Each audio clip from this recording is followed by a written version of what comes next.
Kapuso halong pagpangawat sang duha ka lalaki sa isa ka estudyante nga natulugan samtang nagahulat sang jeep na huli ka. Garing balita nga itong gintutukan.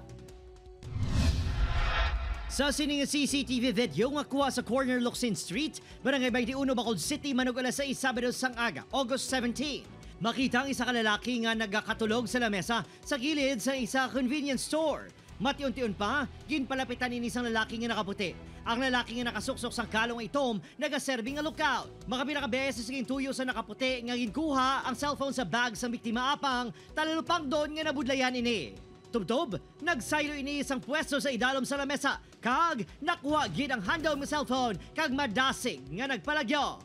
Suno sa biktima nga si Aizo Gonzalez, 18 anyos ang Barangay Granada, halin ni sa practice sa basketball sa out of town. Natabuan nga wala gid sang jeep pasado alas 5 sa agahon, gani nagpiyong-piyong ini sa lamesa. Isang nagugta ko sir, tuging check ako ang bag lang, makado ka mag-an. Okay na ako na airpods ka, cellphone.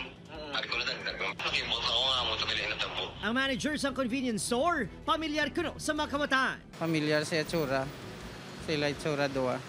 Kung may mga gatulog, ang mga ginapa anuhan sang guard, para nga aware na lang sila. Ginreport na sa biktima sa Police Station 1 ang insidente. Nagpasalig ang kapulisan nga tutukan ang kaso sa bulig sa CCTV nga nakuha sa lugar.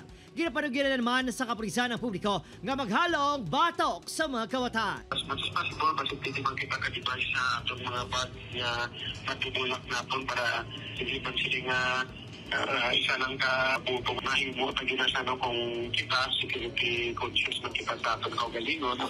Opon, Kiril Casillo, Adrian Priatos, One Western Visayas.